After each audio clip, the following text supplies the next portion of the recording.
Part 3. As Peyton Farquhar fell straight downward through the bridge, he lost consciousness and was as one already dead.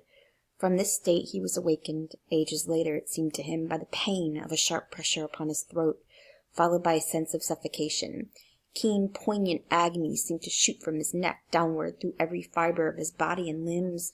These pains appeared to flash along well-defined lines of ramification, and to beat with inconceivably rapid periodicity. They seemed like streams of pulsating fire, heating him to an intolerable temperature. As to his head, he was conscious of nothing but a feeling of fullness, of congestion. These sensations were unaccompanied by thought. The intellectual part of his nature was already effaced. He had power only to feel, and feeling was torment. He was conscious of motion, encompassed in a luminous cloud of which he was now merely the fiery heart. Without material substance, he swang through unthinkable arcs of oscillation, like a vast pendulum. Then all at once, with terrible suddenness, the light about him shot upward with the noise of a loud splash. A frightful roaring was in his ears, and all was cold and dark. The power of thought was restored. He knew that the rope had broken, and he had fallen into the stream. There was no additional strangulation. The noose about his neck was already suffocating him and kept the water from his lungs. To die of hanging at the bottom of a river, the idea seemed to him ludicrous. He opened his eyes in the darkness and saw above him a gleam of light, but how distant, how inaccessible. He was still sinking, for the light became fainter and fainter until it was a mere glimmer. Then it began to grow and brighten, and he knew that he was rising toward the surface, knew it with reluctance, for he was very now comfortable. To be hanged and drowned, he thought, that is not so bad, but I do not wish to be shot. No, I will not be shot. That is not fair. He was not conscious of an effort, but a sharp pain in his wrist apprised him that he was trying to free his hands. He gave the struggle his attention, as an idler might observe the feat of a juggler, without interest in the outcome. What splendid effort, what magnificent, what superhuman strength! Ah, that was a fine endeavor. Bravo! The cord fell away, his arms parted and floated upward, his hands dimly seen on each side in the growing light. He watched them with a new interest as first one and then the other pounced upon the noose at his neck. They tore it away and thrust it fiercely aside, its undulations resembling those of a water-snake. Put it back, he thought. He shouted these words to his hands, for the undoing of the noose had been succeeded by the direst pang that he had yet experienced. His neck ached horribly. His brain was on fire. His heart, which had been fluttering faintly, gave a great leap, trying to force itself out at his mouth. His whole body was racked and wrenched with an insupportable anguish, but his disobedient hands gave no heed to the command. They beat the water vigorously with quick downward strokes, forcing him to the surface.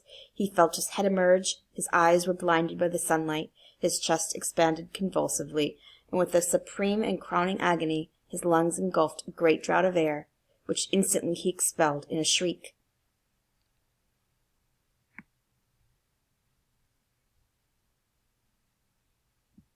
He was now in full possession of his physical senses. They were indeed preternaturally keen and alert. Something in the awful disturbance of his organic system had so exalted and refined them that they made record of things never before perceived. He felt the ripples upon his face and heard their separate sounds as they struck. He looked at the forest on the bank of the stream, saw the individual trees, the leaves, and the veining of each leaf. He saw the very insects upon them, the locusts, the brilliant-bodied flies, the gray spiders stretching their webs from twig to twig. He noted the prismatic colors and all the dewdrops upon a million blades of grass. The humming of the gnats that danced above the eddies of the stream, the beating of the dragonfly's wings, the strokes of the water spider's legs, like oars which had lifted their boat, all these made audible music. A fish slid along beneath his eyes, and he heard the rush of its body parting the water. He had come to the surface, facing down the stream. In a moment the visible world seemed to wheel slowly round, himself the pivotal point, and he saw the bridge, the fort, the soldiers upon the bridge, the captain, the sergeant, the two privates, his executioners. They were in silhouette against the blue sky. They shouted and gesticulated, pointing at him. The captain had drawn his pistol, but he did not fire. The others were unarmed. Their movements were grotesque and horrible, their forms gigantic. Suddenly he heard a sharp report, and something struck the water smartly within a few inches of his head, spattering his face with spray. He heard a second report and saw one of the sentinels with his rifle at his shoulder, a light cloud of blue smoke rising from the muzzle. The man in the water saw the eye of the man on the bridge gazing into his own through the sights of the rifle.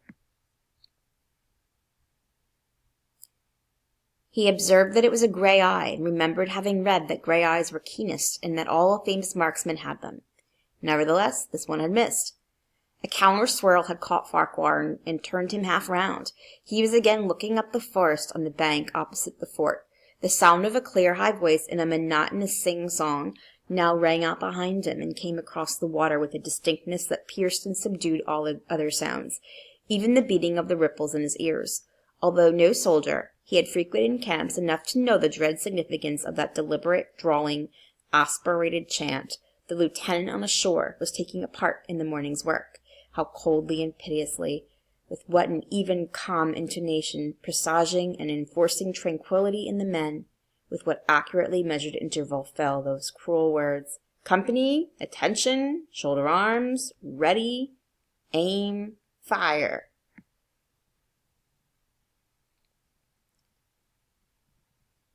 Farquhar dived as deeply as he could. The water roared in his ears like the voice of Niagara, yet he heard the dull thunder of the valley, and rising again toward the surface met shining bits of metal, singularly flattened, oscillating slowly downward. Some of them touched him on the face and hands, then fell away, continuing their descent. One lodged between his collar and neck. It was uncomfortably warm, and he snatched it out.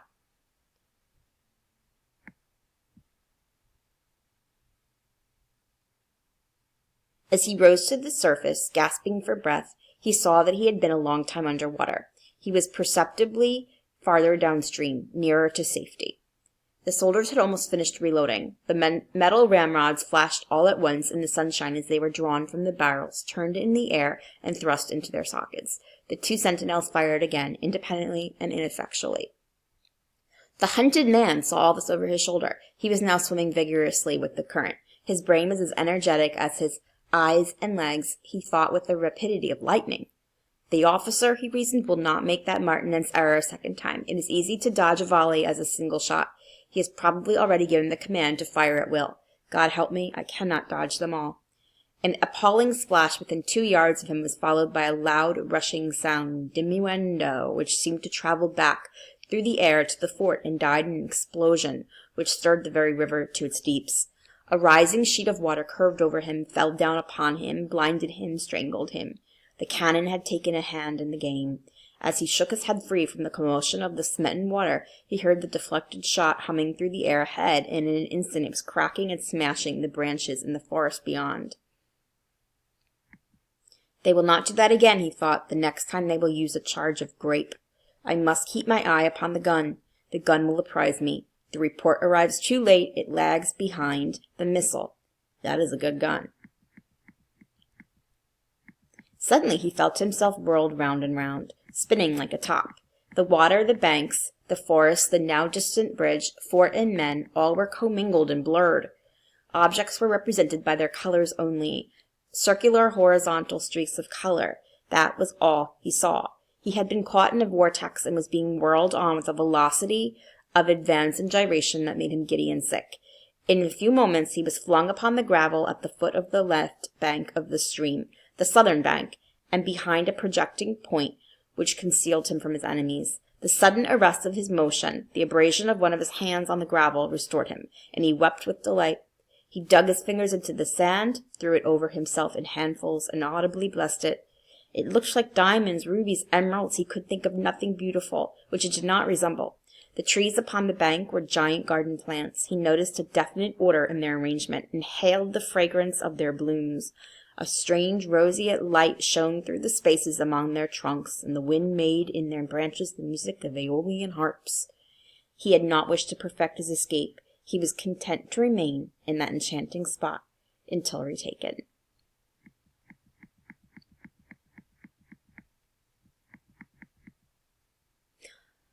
A whiz and a rattle of grape shot among the branches high above his head roused him from his dream.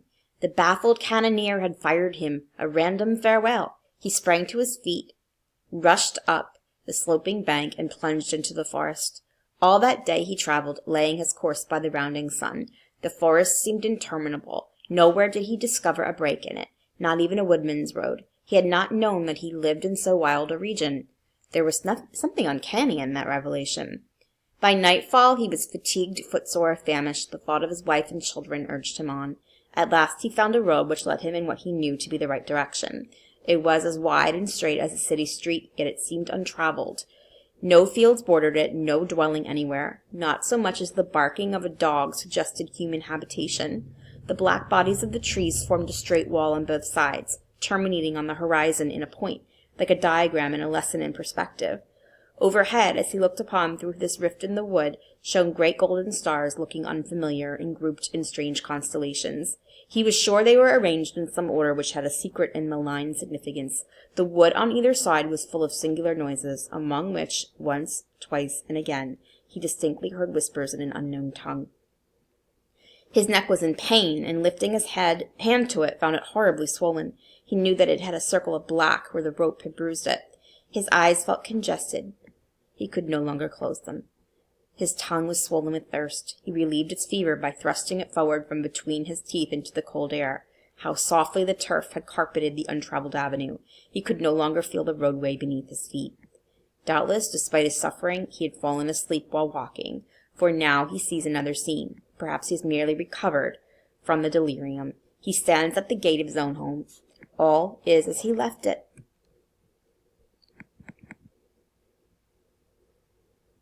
And bright and beautiful in the morning sunshine. He must have traveled the entire night.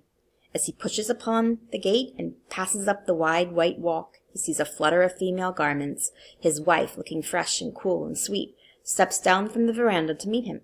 At the bottom of the steps she stands, waiting, with a smile of ineffable joy, an attitude of matchless grace and dignity. Ah, how beautiful she is! He springs forward with extended arms. As he's about to clasp her, he feels a stunning blow upon the back of his neck. A blinding white light blazes all about him with a sound like the shock of a cannon. Then all is darkness and silence. Peyton Farquhar was dead. His body, with a broken neck, swung gently from side to side beneath the timbers of the Owl Creek Bridge.